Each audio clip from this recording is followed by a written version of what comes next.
जय श्री राधे। कैसे हो आप सब। आज मैं आपको श्रावण महात्म्य का 5वां अध्याय सुनाऊंगी। इस अध्याय को सुनने से हमारे जीवन में भगवान शिव की कृपा प्राप्त होती है। शिवलिंग पर दूध, जल, घी, पंचामृत से अभिषेक करने से भगवान शिव प्रसन्न होकर हमें मनवांछित फल की प्राप्ति कर देते हैं। इसलिए हमें श्रावण महीने में शिव का अभिषेक करना चाहिए, शिव की पूजा कर, शिव से वंदना करनी चाहिए, प्रार्थना करनी चाहिए कि हे भोले शंकर, मेरे समस्त दोषों का नाश कर, मुझे जीवन में हर पाप से मुक्त कर अपनी शरण में ले लो। ऐसा कहने से भगवान शिव हम पर प्रसन्न होकर हम पर अपनी कृपा करते हैं और हमें श्रावण महात्म्य अवश्य सुनना चाहिए। घर में ही हम इसे सुन सकते हैं। अपनी मोबाइल, अपनी किसी भी पुस्तकालय से हम पुस्तक लाकर भी इससे हम सुन सकते हैं। तो आज मैं आपको श्रावण महात्म्य का 5वां अध्याय सुनाती हूँ। तो सुनिए। कोटिलिंग महात्म्य एवं रविवार व्रत कथा महात्म्य। भगवान शंकर बोले, हे सनत कुमार, कोटिलिंग का महात्म्य तथा पुण्य का विधान बताता हूँ। वर्ण करना बहुत कठिन है। जब एकलिंग महात्म्य की कथा का वर्ण करना असंभव है तो कोटिलिंग के महात्म्य को कौन वर्ण कर सकता है। यदि मनुष्य में कोटिलिंग निर्माण करने की शक्ति न हो तो उसे 1000 लिंगों का निर्माण करना चाहिए। यदि इसमें भी समर्थ न हो तो 100 लिंग या फिर एक लिंग ही श्रावण मास में बनवाना चाहिए। एक लिंग के बनाने से जीव मेरे पास निवास करता है। कामदेव के शत्रु भगवान शंकर का ओम नमः शिवाय मंत्र से पूजन करना चाहिए। घर में यज्ञ करके उद्यापन करना चाहिए। हवन करने के बाद ब्राह्मणों को भोजन कराना चाहिए। इस व्रत को करने से असमय में मृत्यु का भय समाप्त हो जाता है। इस मास का व्रत बंधन का हरण करके संपूर्ण आपत्तियों को दूर करता है, रोग, शोक, संताप मिटाता है। जो प्राणी पंचामृत से श्रावण मास में मेरा अभिषेक करता है वह इस शरीर को छोड़कर कैलाश में एक कल्प तक मेरे पास निवास करता है। वह प्राणी पंचामृत पीने वाला, गो तथा धन आदि से युक्त, अत्यंत मधुर भाषी त्रिपुरा सुरहंता भगवान शंकर का प्यारा बन जाता है। जो मनुष्य श्रावण मास में हविष्यान्न भोजन करता है वह चावल आदि संपूर्ण धान्यों की अक्षय निधि से युक्त हो जाता है। जो मनुष्य श्रावण मास में पत्तल पर भोजन करता है उसे भोजन के लिए सोने के बर्तन प्राप्त होते हैं। जो मनुष्य श्रावण मास में जमीन पर सोता है वह कैलाश में निवास करता है।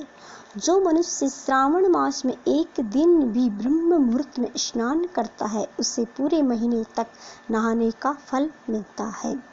इस माह में जो मनुष्य जितेंद्रिय होता है उसे इंद्रिय जन्य बल की प्राप्ति होती है। इस महीने में स्फटिक मणि, पाषाण, मिट्टी तथा मर्मकत मणि से निर्मित शिवलिंग का स्वयं उत्पन्न या बनाए हुए या पिसान निर्मित अथवा पित्तल या चंदन मक्खन निर्मित शिवलिंग में एक बार अर्चन करने से 100 ब्रह्म हत्या का पाप मिट जाता है। सूर्य ग्रहण, चंद्र ग्रहण या अन्य किसी सिद्ध क्षेत्र में लक्ष्य तप करने से जो सिद्धि प्राप्त होती है वह सिद्धि श्रावण मास में केवल एक बार जप करने से मिल जाती है। किसी दूसरे समय में किए गए नमस्कार तथा प्रदक्षिणा से जो 1000 बार में फल मिलता है वह फल श्रावण महीने में एक बार नमस्कार या प्रदक्षिणा करने से मिल जाता है। ये श्रावण मास मुझे अत्यंत प्यारा है। इस महीने में वेद पारायण करने पर सब वेद मंत्रों की अच्छी तरह सिद्धि हो जाती है। इस महीने का एक दिन भी बिना श्री सूक्त पाठ किए न बितावे। जो इसको अर्थात मात्र कहता है वह मनुष्य नरक को प्राप्त होता है। मनुष्य को समिधा, चरु, तिल और घी से ब्रह्मा यज्ञ करना चाहिए। धूप, गंध, पुष्प, नैवेद्य आदि के द्वारा अर्चना करनी चाहिए। भगवान शंकर के रूपों का यथोचित ध्यान कर शक्ति द्वारा कोटि होम, लक्ष होम और आयुक्त हवन करना चाहिए। तिलों का व्याहति मंत्रों द्वारा हवन करना चाहिए। इसी को ग्रह यज्ञ का नाम दिया जाता है।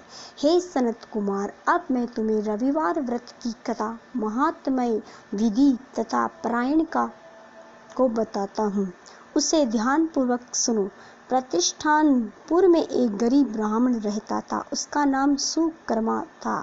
वह भिक्षा मांगकर गुजारा करता था। एक दिन वह एक गृहस्थ के घर में भिक्षा हेतु गया। वहां स्त्रियां रविवार का व्रत कर रही थी। उस ब्राह्मण भिक्षुक को देखकर उन स्त्रियों ने अर्चना सामग्री को ढक लिया। उधर ब्राह्मण के मन में अर्चन विधि जानने की इच्छा जागृत हुई। वह बोला, हे साध्वी महिलाओं, आप सबने इस व्रत की सामग्री को क्यों ढक दिया है? आप दयालु है, कृपा कर मुझे भी इस व्रत को करने की विधि बताइए। मैं अपनी दरिद्रता अवस्था से दुखी हूँ। ये उत्तम व्रत श्रवण कर मैं भी इस व्रत को करना चाहता हूँ। इस व्रत में के विधान तथा फल को मुझे भी बतलाइए। स्त्रियों ने कहा, हे ब्राह्मण देवता, यदि व्रत में उन्माद या प्रमाद अथवा विस्मरण, भक्तिहीनता या अनास्था करोगे तो ये व्रत निष्फल हो जाएगा। अतः इस व्रत को तुम्हें हम कैसे बता दें? ब्राह्मण बोला, मैं ऐसा नहीं करूँगा। उसकी ऐसी बात सुनकर उन महिलाओं ने से एक प्रौढ़ा महिला ने ब्राह्मण को उस व्रत की विधि बता दी। उससे बताया, श्रावण मास के शुक्ल पक्ष के पहले रविवार को मौन धारण कर प्रातः उठे शीतल जल में स्नान कर पान के पत्ते पर बाहरे परिधि वाला मंडप लिखना चाहिए। उस लाल चंदन से सूर्य नारायण की तुल्य गोलाकार लिखना चाहिए। उस मंडप में संज्ञा नाम वाली स्त्री सहित सूर्य का लाल चंदन से पूजन करना चाहिए। घुटने जोड़कर जमीन पर बैठकर सूर्य के बाहर मंडल पर अलग अलग लाल चंदन से युक्त लावा तथा जपा ओड़हुल पुष्प से युक्त अर्घ्य की श्रद्धा भक्ति से सूर्य नारायण को दे। अर्घ्य को नारिकेल बीज और खांड से युक्त सूर्य के मंत्र को कहकर नैवेद्य दे। सूर्य का बाहरे मंत्रों द्वारा स्तवन करे। बाहरे बार नमस्कार करे। बाहरे बार प्रदक्षिणा करे और 6 सूतों का एक में मिलाकर उसके 6 ग्रंथि लगावे। उस सूत्र को सूर्य नारायण को अर्पण कर अपने गले में पहन ले। बाहरे प्रकार के फल का वायना ब्राह्मण को दे। कुपात्र को इस व्रत की विधि नहीं बतानी चाहिए। हे द्विज, इस व्रत के करने से निर्धन धनवान हो जाता है, निसंतान पुत्रवान हो जाता है, कोढ़ी को कोढ़ मिट जाता है, रोगी का रोग दूर हो जाता है।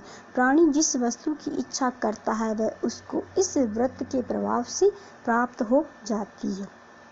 श्रावण मास के महीने 4 या 5 जितने भी रविवार पड़े, सब रविवारों को व्रत करना चाहिए। व्रत के फल की प्राप्ति हेतु उद्यापन भी करना चाहिए।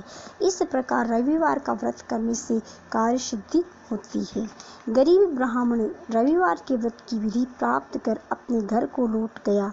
घर आकर उसने अपनी दोनों पुत्रियों को भी रविवार व्रत की कथा एवं विधि से अवगत कराया। उस व्रत के सुनने से और अर्पण तथा दर्शन मात्र से उसकी दोनों पुत्रियां सुंदर बन गई। उसी दिन से गरीब ब्राह्मण के घर लक्ष्मी जी निवास करने लगी।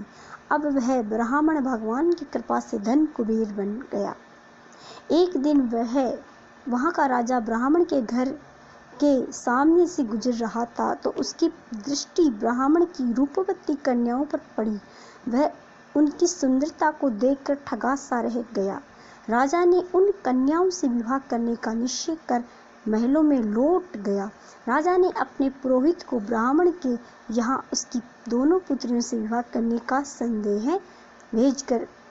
संदेश भेजा। ब्राह्मण ने राजा का प्रस्ताव स्वीकार कर अपनी दोनों पुत्रियों का विवाह राजा से कर दिया। राजमहल में जाकर दोनों कन्याओं ने रविवार का व्रत किया और वे पुत्र पौत्रों से युक्त हो गई। हे सनत कुमार, जिस व्रत के सुनने मात्र से सब आकांक्षाओं की पूर्ति हो जाती है, उसके अनुष्ठान के फल का तो कहना ही क्या। तो ये था श्रावण महात्म्य का 5वां अध्याय। आपको ये अध्याय कैसा लगा? आपको अगर अच्छा लगा तो मेरे चैनल को लाइक करें, शेयर करें, सब्सक्राइब करें। धन्यवाद।